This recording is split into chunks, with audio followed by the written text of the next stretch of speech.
radio.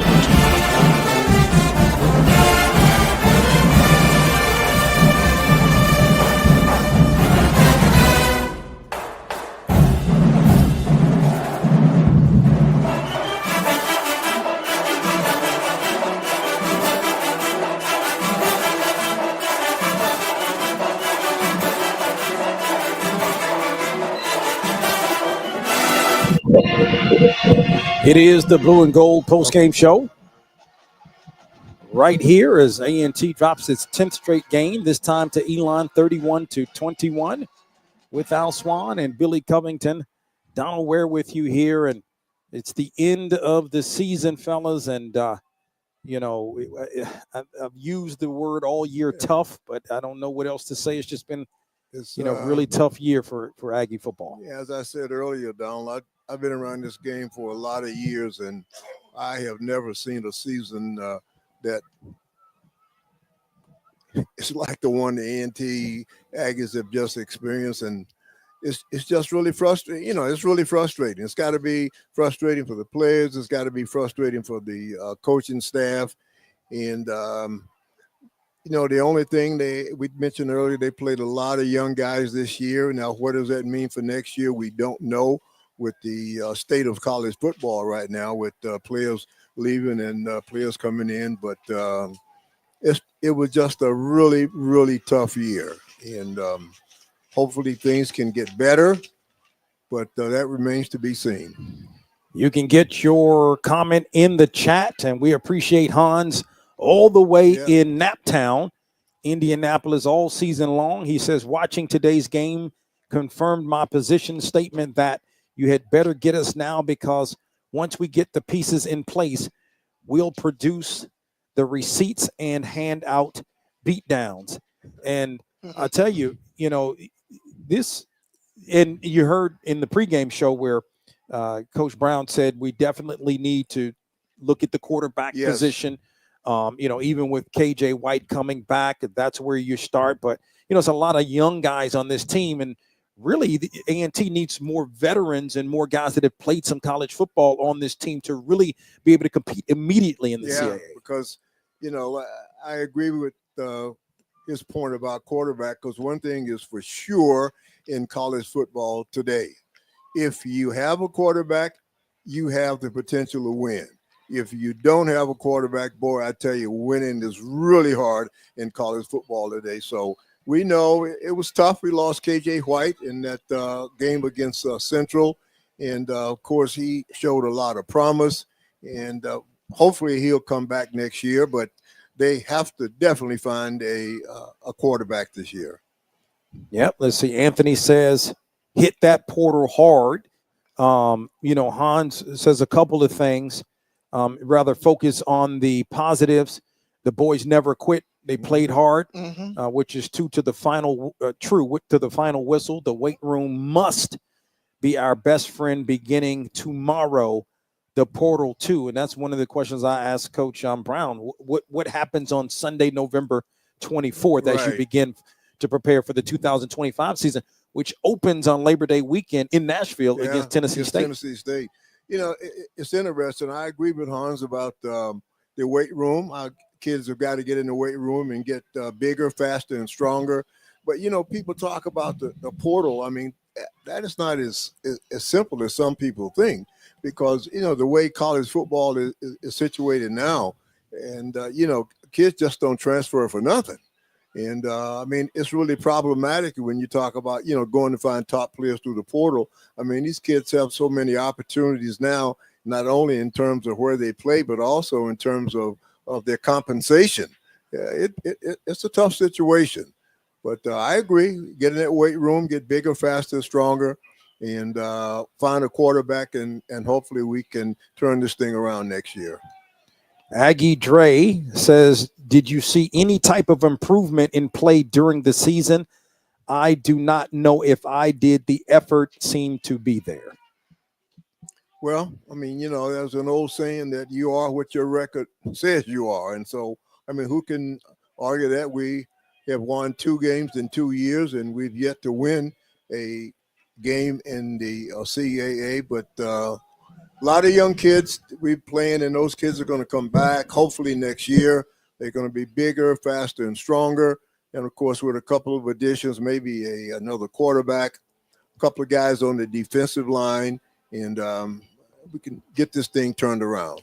And one thing I know, all of Aggie Nation knows this, and those that watch the Blue and Gold postgame show, listen to us every week. The continued financial commitment from Aggie Nation is needed, particularly when you're talking about, because I believe that Coach Brown and his staff is going to go out and really look for some players to get in the program.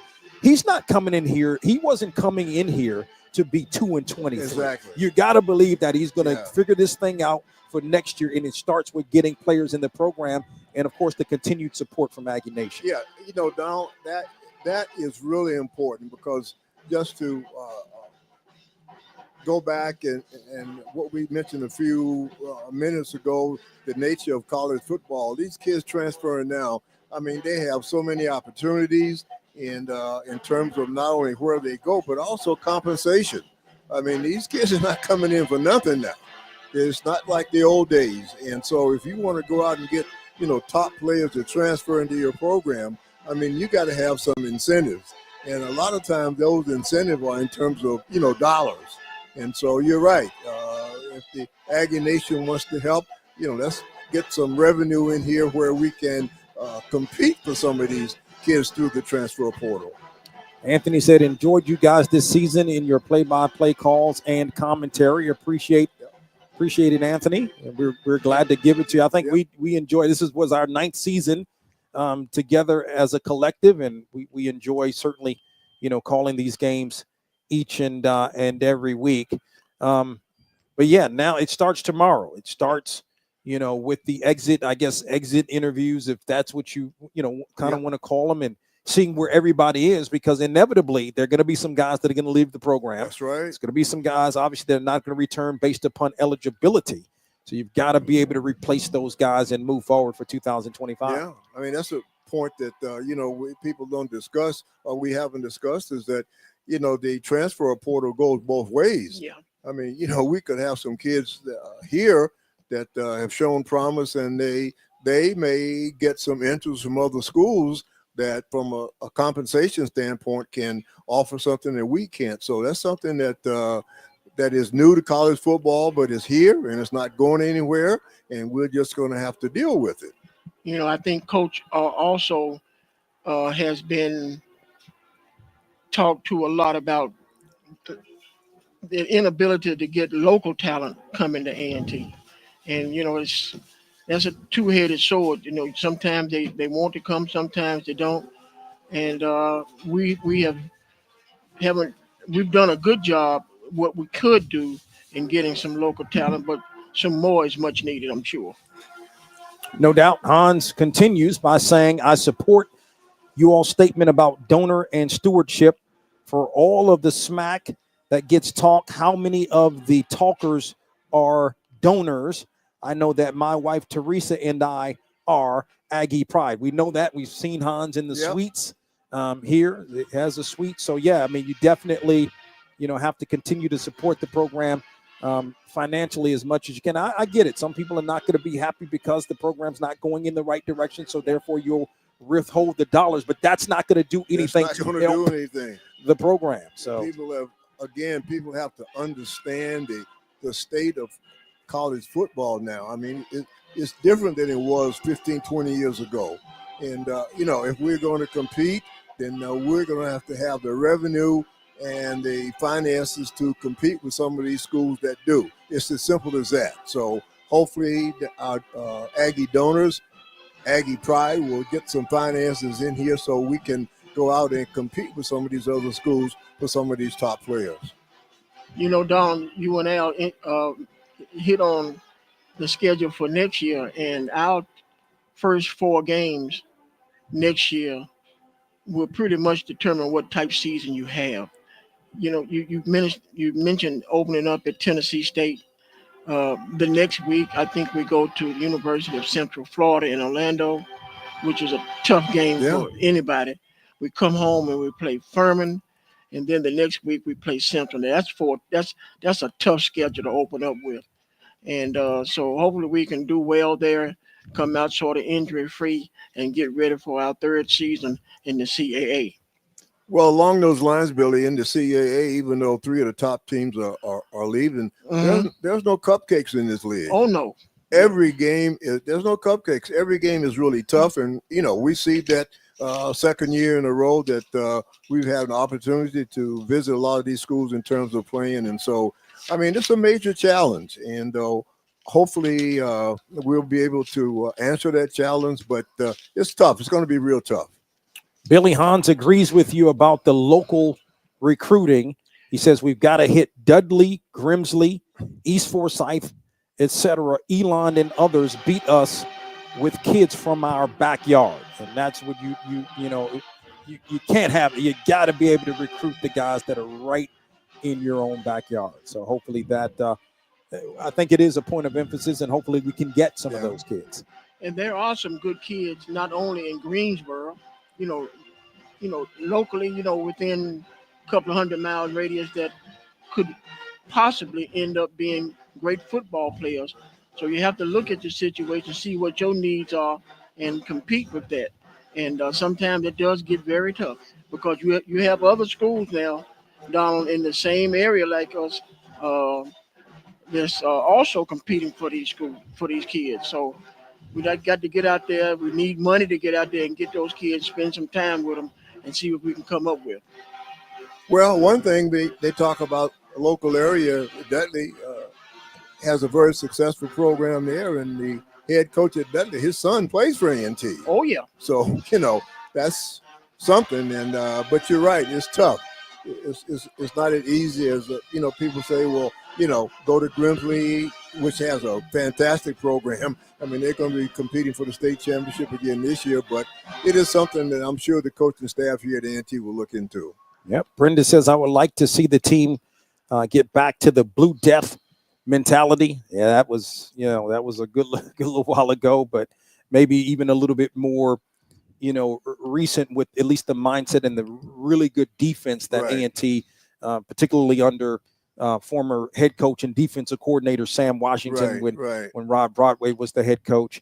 Hans says that it was a pleasure. I'm looking forward to seeing you in Nashville in 2025 to start the big payback versus Tennessee State. That I'll come chill with you in the broadcast booth at Aggie Stadium. Peace. We appreciate that, Hans. It's, you've been there all season, as a lot of you have on this Blue and Gold post-game show. We're going to get ready to wrap it up. Billy, any last words? No, I think everybody has hit it the way we were supposed to. Again, thank you and Al for putting up with me for the 9th year and 7 games this year. I really enjoyed it, and looking forward to next year. So we're looking forward to a better start next year, and things will be different. You got to keep the faith and just get out there and do the best we can. Get us some new products in here, and I hope everything goes on okay. But being with you guys has been a pleasure, and thank you very much. Absolutely. Before I get to you, Al, Stevens Lee says it's going to be tough attracting star players to a losing program. We're going to have some recruiting home runs. Al, any last words? Well, Sam, I want to echo what Billy said. It's been a pleasure and a privilege to work with you guys again. It's been really enjoyable. It's been a really tough year. We know that. It's been a really frustrating year. But I really am optimistic about A&T turning this thing around, and hopefully we'll see some fruits of that next year. But until then, again, it's been a pleasure working with you guys, and it's been really enjoyable, and looking forward to some great things in years to come. No doubt about it. We'll give Brenda the last word. She says, thanks for the great broadcast.